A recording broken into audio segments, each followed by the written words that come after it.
The culture of Canada's game was under the microscope this week as 5 current and former NHL players made their first court appearance charged with sexual assault.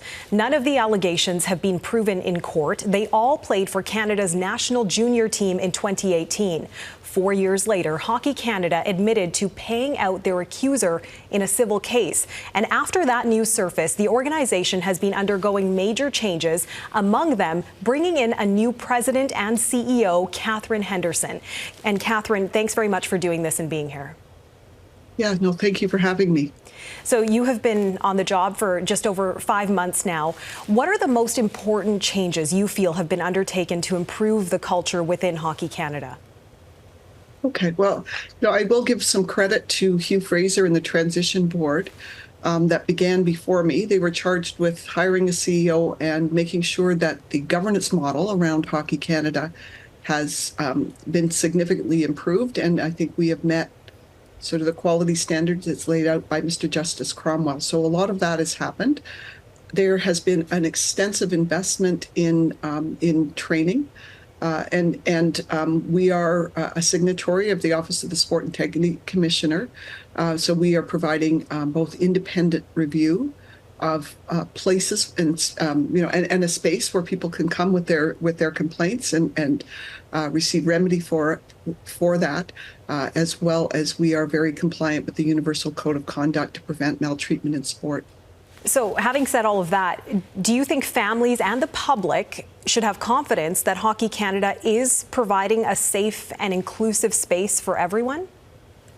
Well, I want to explain how the hockey system works. We're a national sport organization. We don't actually run our own hockey programs outside of our national teams. So we've got to be really clear there. But we do extensive work with our member organizations, who are the provincial and territory sport organizations, who then work with their members. Those would be your local hockey associations. And through them, we have a great deal of alignment about what we define as good, healthy, proper behavior. We have written guidelines, and we have written consequences to those for those people who choose not to to behave in a way that we feel is appropriate and healthy. But we need to work within our hockey system and through our hockey system, right down to the people that are delivering hockey to 6-year-olds. And just delving a little more deeper and getting more specific about Hockey Canada's actions, are you confident that this so-called slush fund used to pay settlements to accusers over the years will never happen again, and why? Yeah, well, I mean, I think the Transition Board and our Finance and Audit Committee did a tremendous job at redefining policy around those funds. There's tremendous oversight to them. We know exactly where the funds, where the money's coming from and where it's going out. So I'm very confident that we've got the right structure in place and we've got the right oversight in place to make sure that happens. What is being done to educate and train players who advance to higher levels of the program? So situations like what's being investigated in London, Ontario, are no longer part of the reality or in the scope of what could be believed to be tolerated? Yeah.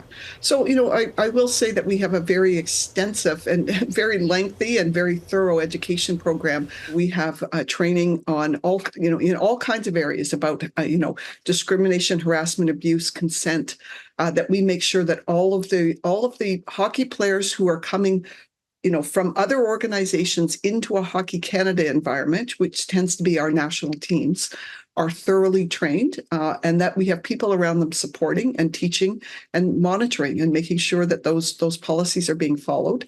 I do think that we've done a very good job of making sure that people are quite aware of what those behaviors are. I think we can probably continue to look to improve upon that to make sure that actual behavior change is coming out of those programs.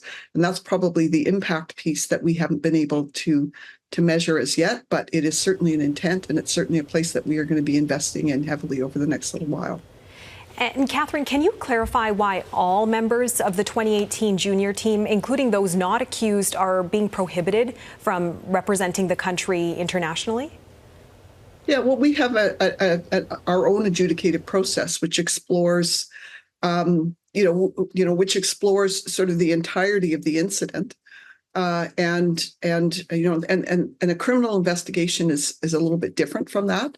So until our own process is completed, we're not going to make decisions on whether those people that were on the 28 team can come back and either play, coach, or volunteer for any of our programs. That is Hockey Canada President and CEO Katherine Henderson. Katherine, thank you again. Thank you.